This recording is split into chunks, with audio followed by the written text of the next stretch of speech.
Hello, my name is Daryl Robert June. Today is May 31st, 2020. These are incredibly significant times. Much is happening, and as those of you who followed my writings, I believe these times were predicted by Bucky Fuller, who said in 1983 that the world would be entering, humanity would be entering a period of unprecedented crises.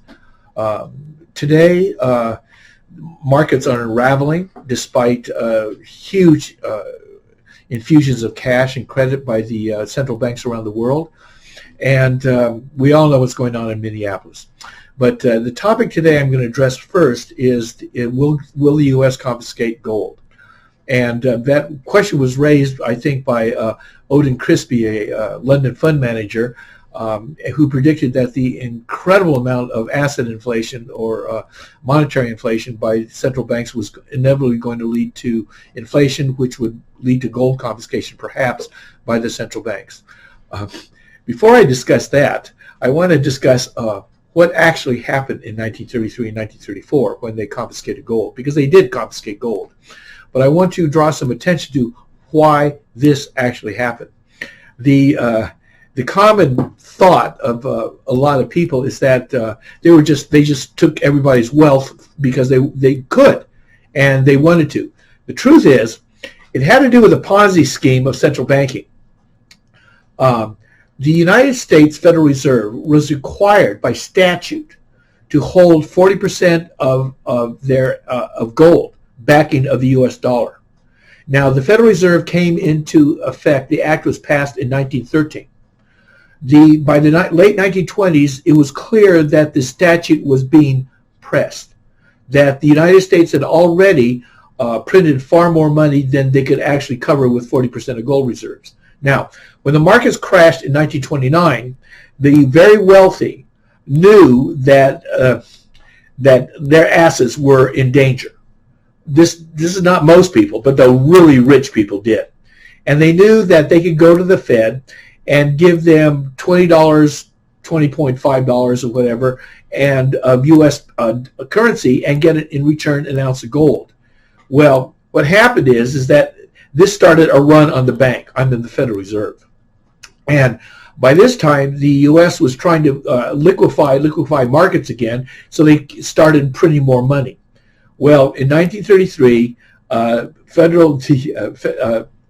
FDR, Franklin Delano Roosevelt, issued Executive Order 6102 and announced the confiscation of all of gold by U.S. citizens. Now, this was officially done, and they had a Gold Confiscation Act in 1934. But there's some very interesting information going around. Some research people have said Bernard Baruch was hauled in front and humiliated, but I want to give you some backstory on this stuff, all right, that most people don't know about.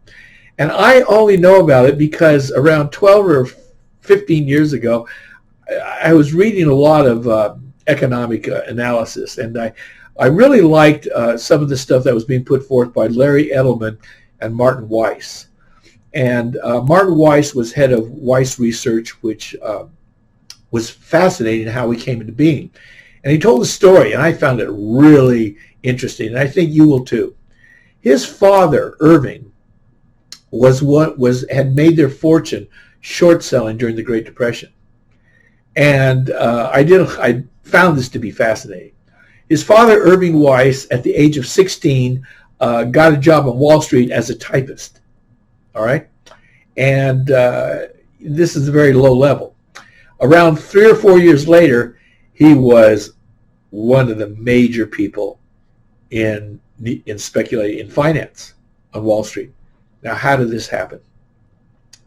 Irving said, he told his son, Martin, that when everything crashed in 1929, he had no exposure in the market. All right? That he had become so concerned about the leverage that was in there and being risk averse and not being a wealthy man at that time, had no money exposed when the markets crashed in October 1929.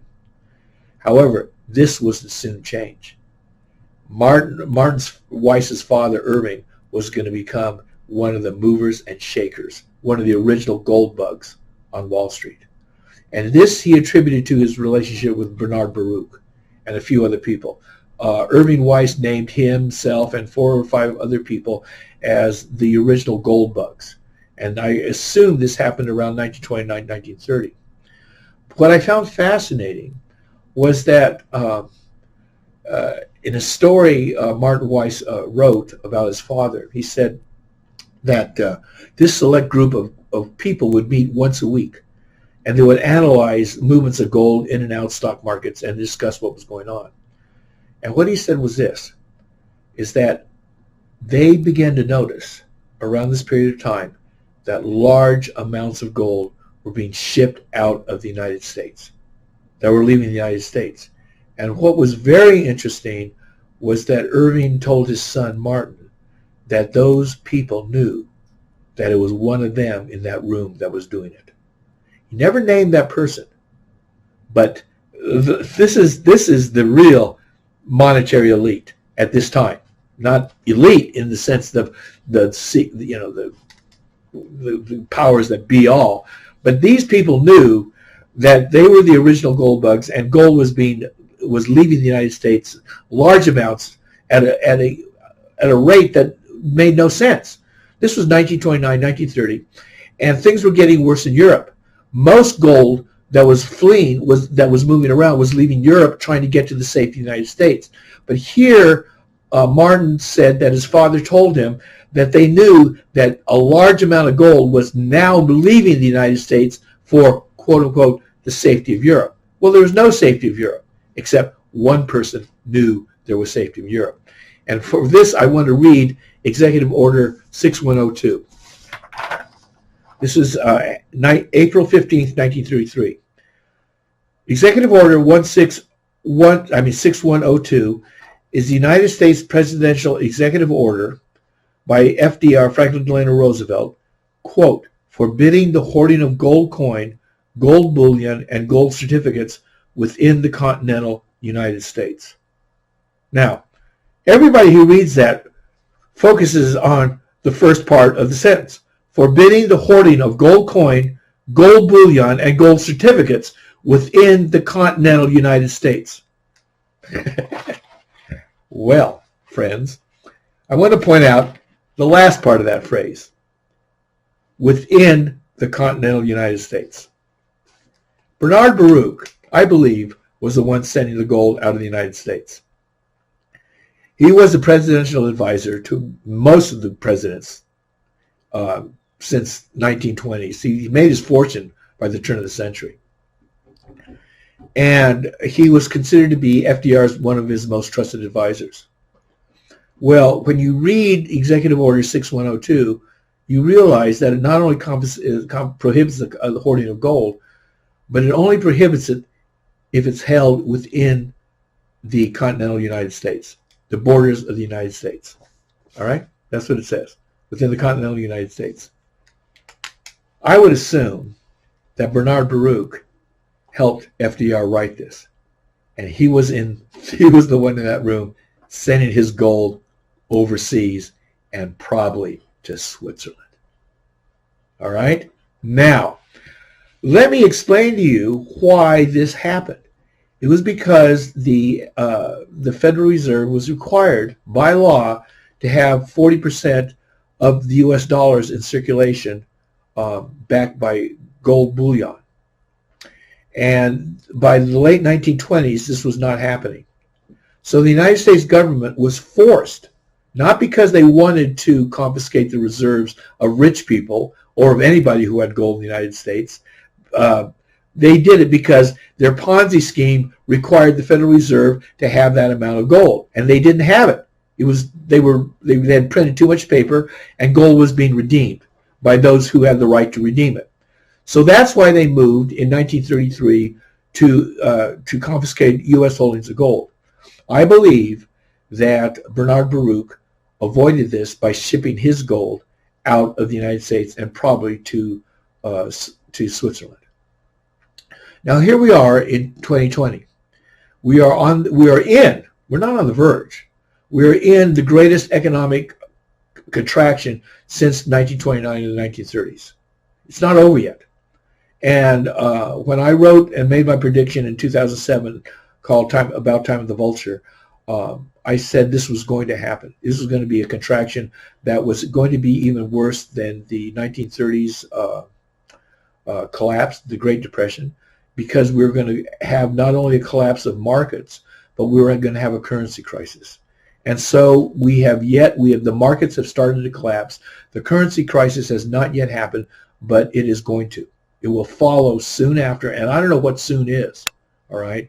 But I know it's coming because it's basically a currency problem that caused the collapse in the first place. And now the central banks are being forced to print so much money that it is a historic debasement of fiat currency that we've never seen. But it is happening. It is happening right now, and I don't know how much longer we have to exist, but we are on thin ice. The ice is melting as I speak, and when it gives way, I can't predict when that will happen, but I know it is coming. Now, what I want to end this talk with was what else is going on in the United States today, and it's going on in Minneapolis, and the tragedy of George is horrendous, and another cop killed another black man. But I want to read something that I wrote 30 years ago because I think it is timely today. And I wrote it. It came to me. The words came to me. And they did get an airing in 2005. I entered the lyrics. There were lyrics. It was a poem I wrote at the Austin Songwriters Contest in Austin, Texas in 2005. And it won the first prize. Another lyric that I wrote took the third prize. But I want to read this one because I think it's timely today. It's called The Brothers Are Down. The brothers are down, locked up and slammed by the cold motherfuckers who rule this land, who say they care about liberty, but you know it hurts them if a brother goes free. What chance they got, these brothers from town, in a world so cold it puts them down for who they are and look and feel, but deep inside they know they're real. But where's this got them in a world so cold they now got attitudes raw and bold, where they're acting tough, being gangster dudes, rough and ready and mean and rude, and carrying guns and feeling no fear, intimidating, pressing beyond their years. They know the streets, not books and schools. They know for them there ain't no rules, 'cause the cold motherfuckers who run the game are gonna make sure they take the blame for all that's wrong in society. The new fall guys they won't let free, 'cause cold motherfuckers are doing their best to jail them up and kill the rest. But the brothers are real. They got love and heart, and I'm waiting for them to play their part in God's great plan for this world of ours, where we'll all be free of prisons and bars. But now ain't then, and the times are bad, and the brothers you know are being had, 'cause life on the streets is suicide, and going that way is one hard ride. So I'm watching it all like a TV show, and I tell myself I'd like to know that it's going to turn out so the brothers will be moving and popping and finally free. But the cold motherfuckers have lots of power, and it may not be the brothers' hour. So I sit here on my prison bed and hope the brothers can keep their heads and make it through these hard-ass days, 'cause the cold motherfuckers have got their ways. I wrote those words around 1990.